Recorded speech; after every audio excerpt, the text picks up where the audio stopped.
प्रिय दोस्तों, नमस्कार। आपका हार्दिक स्वागत है। हमारे जीवन में सबसे ज़्यादा अनमोल और कीमती है वो है हमारा समय। समय से बढ़कर इस जीवन में न तो कोई अनमोल है न कोई कीमती है। समय का महत्व हमें तब समझ में आता है जब समय गुजर जाता है। जितना ज़्यादा समय अनमोल है, कीमती है, उससे कई गुना ज़्यादा हम हमारे जीवन में समय का दुरुपयोग करते रहे हैं। समय और धन के साथ में दो तरह की घटनाएं हैं कि धन जो है वो हम एक दूसरे को दे सकते हैं। जैसे मेरे पास में 1 लाख रुपया पड़ा है और मैं आपको मेरा 1 लाख रुपया अगर आपको दे सकता हूं तो आप उसे संभाल कर रखेंगे। दूसरा, अगर मेरे पास में 1 लाख रुपया पड़ा है और उसको खर्च नहीं करना है, उसको बचत करनी है, बचा के रखना है, तो एफडी करवा दूँ या घर में सुरक्षित रखूँ या मैं आपको दे दूँ, तो आप धन को, पैसे को सुरक्षित रख सकते हैं। यानी कि धन किसी दूसरे को भी दे सकते हैं और धन अपने आने वाले अगले समय के लिए, अगले सालों के लिए हम उसे सुरक्षित या बचा कर भी रख सकते हैं। लेकिन समय के साथ में ऐसा नहीं है।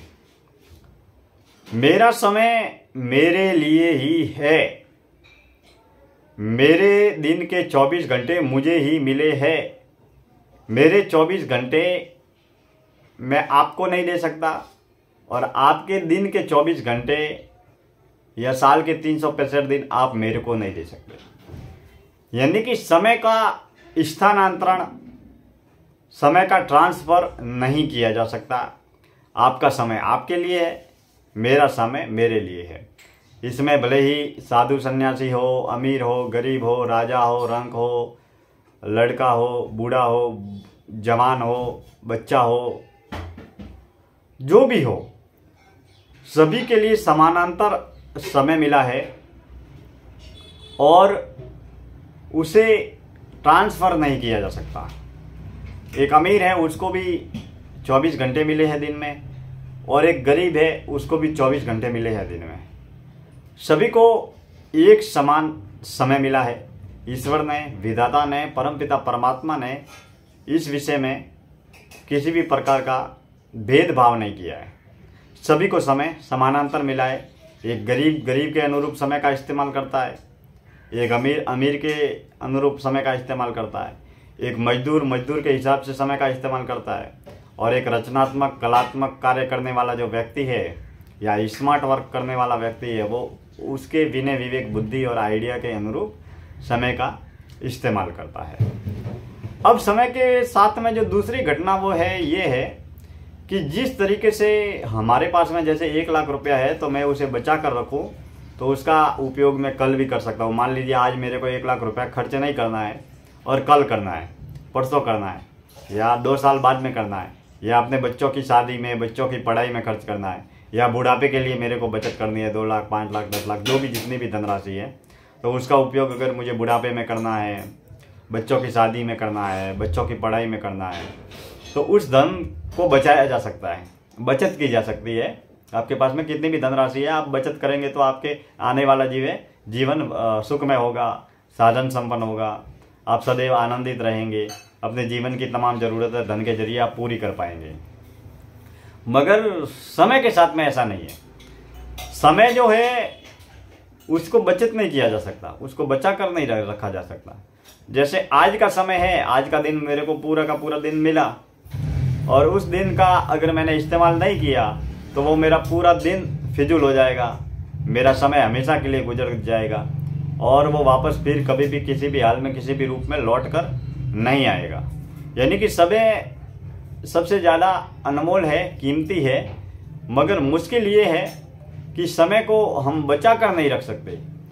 जिस समय का, जिस मिनट का, जिस घंटे का, जिस दिन का हम उपयोग करेंगे, उसका सही इस्तेमाल करेंगे, वही हमारी बचत रहेगी। ऐसा नहीं कि आज का एक दिन मेरे को मिला है और इस एक दिन का इस्तेमाल मैं कल के दिन करूँगा तो कल दूसरा दिन एक और नया मिलेगा। तो हम समय को बचा कर नहीं रख सकते, समय की बचत नहीं कर सकते। हम हमारे जीवन में प्रति पल, प्रति क्षण, प्रति मिनट, प्रति घंटे जो भी जितने भी जैसे भी काम कर रहे हैं उस अब मेरे को जो काम करना चाहिए या आपको जो काम करना चाहिए उस काम के लिए जब आप अपना पूरा तन मन धन समय समर्पण जिज्ञासा माइंड मेमोरी पूरे समर्पण के साथ में जब आप उस कार्य को करेंगे तो आप सबसे ज़्यादा अपने समय का सही इस्तेमाल कर पाएंगे, क्वालिटी वर्क कर पाएंगे। यानी कि आप जिस काम को करने जा रहे हैं उस काम में पूरा समय दे पाएंगे। यानी कि हमारे जीवन में बहुत सारे कार्य होते हैं, पारिवारिक कार्य भी होते हैं, सामाजिक कार्य भी होते हैं, व्यावसायिक कार्य भी होते हैं, व्यक्तिगत कार्य भी होते हैं, समाज सेवा के कार्य भी होते हैं। हम दर्जनों सैकड़ों संस्थाओं से जुड़े हैं, हजारों लाखों लोगों से भी जुड़े हैं। तो कई बार ऐसा होता है कि जाने अनजाने में हमारा समय व्यर्थ में चला जाता है, व्यर्थ के कार्य करने में, व्यर्थ से लोगों के मिलने में, व्यर्थ की बातचीत करने में। ऐसी स्थिति में हमें जो हमारा जो काम करना है उस कार्य पर हम पूरा का पूरा फोकस नहीं कर पाते हैं।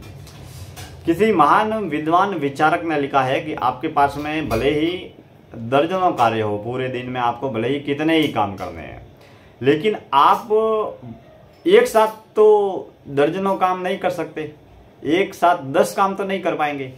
एक समय तो आप एक ही काम करेंगे या दूसरे काम होंगे तो आप अपनी टीम को, आप अपने स्टाफ को बोलेंगे कि आप ये करो वो करो, तो वो करेंगे।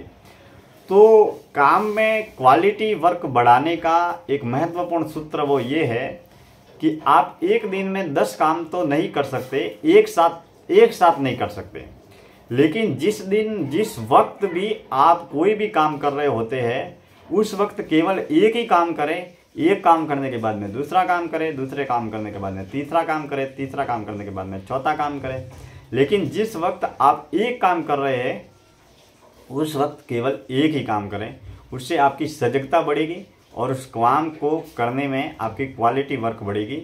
आप उसमें पूर्ण रूप से तल्लीनता से बहुत महत्वपूर्ण कार्य महत्वपूर्ण तरीके से कर पाएंगे और पूरे समर्पण के साथ में करेंगे। और उसमें फिर क्या होगा कि आपको जो काम कर रहे हैं उसमें 100 में से 100% आपको उसका रिजल्ट मिलेगा, परिणाम भी मिलेगा। जैसे मान लीजिए मैं किताब पढ़ रहा हूँ, अब किताब पढ़ना भी है,